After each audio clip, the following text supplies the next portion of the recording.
Well, in the Middle East, a new batch of attacks are casting a shadow over talks aimed at reviving ceasefire negotiations. Today, Israel launched an air attack on the city of Tyre in southern Lebanon. Over the weekend, Israeli soldiers raided a hospital in Gaza and detained 100 men suspected of being Hamas militants. Meanwhile, in Qatar, the U.S. and Israel are meeting to discuss bringing back ceasefire talks. But the troubles aren't just in Gaza and in Lebanon. Iran is now swearing revenge after Israel's air attack against its military targets. We will use all tools available for a decisive and effective response to the Zionist regime's aggression.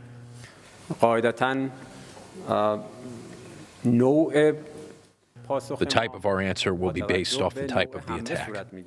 Well, the Israel Defense Forces say it hit missile and drone manufacturing sites and aerial defenses in multiple areas of Iran, but left the country's energy infrastructure untouched. The attack was carried out as retaliation against Iran's attack on the Jewish state earlier this month, in which it fired nearly 200 missiles at the country. And joining us now with a deeper look into the issue is Farhad Rezaei with the Philos Project. Good to have you back. Good to see you. As we just heard from that bite, Iran is saying that it will use all of its tools to respond to Israel. Farhad, your thoughts? I mean, do you think this is just rhetoric, or do you think that Iran will actually retaliate? It's something that Vice President Harris said in an interview with CBS over the weekend that would be, quote, a mistake. Well, I think it's more rhetoric. For now, Iran is not expected to retaliate against Israel. But look, the regime is facing a huge dilemma.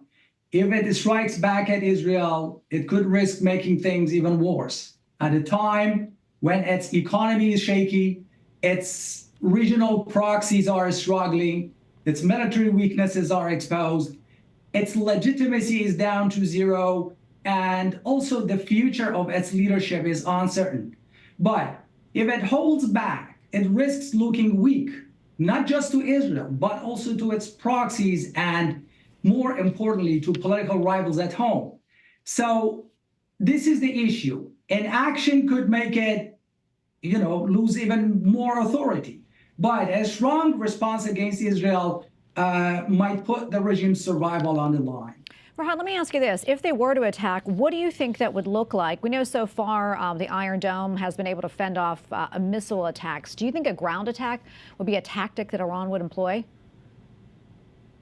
No, I don't think so. Look, Iran is almost over 1,000 miles away from Israel. Ground invasion is off the limit. It's a no-no. It's not an option.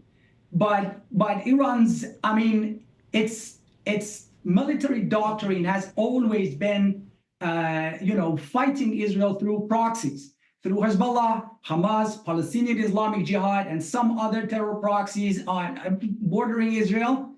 But for now, those proxies are struggling, as I mentioned earlier. Hezbollah is fighting for its survival. Hamas is almost weakened, if not eliminated. And Iran's military weakness is also exposed. Honestly, I don't really think Iran has any tangible option against Israel for now. Israel, as we know, didn't hit the nuclear oil installations in Iran when that strike. But Prime Minister Netanyahu did say today that preventing Iran from obtaining nuclear weapons and stopping its nuclear program is at the forefront of their mind. Is it possible that Israel's attack on Iran isn't over yet? Look, Iran's airspace is entirely open to Israel. And this is the perfect opportunity for Israel to take out Iran's nuclear infrastructure. Whether this decision is going to be made by the political establishment in Israel or not, I don't know. I'm not privy to their decision. But this is a golden opportunity that if they want to act, if they want to put an end to Iran's nuclear program, the weapon program, this is a perfect opportunity and they should not waste it. Yeah. Farhad, I know that you're not in the stock market, an expert there, but I want to ask you this. Right after the attack, there was a surge in oil prices and that subsided. But do you think, if this conflict continues and if it heats up even more, do you think that will impact the oil market, that is? Well, as you mentioned, I am not expert in this subject, and my answer could be shallow. But I know for the fact that Iran, because of American sanctions, its oil, the impact of taking out its oil in the market would not be significant, because China is the only country that buys Iran oil, apart from selling some part of it through smuggling to regional countries. So by attacking Iran's oil and energy infrastructure, I don't think there would be a huge impact on the oil market.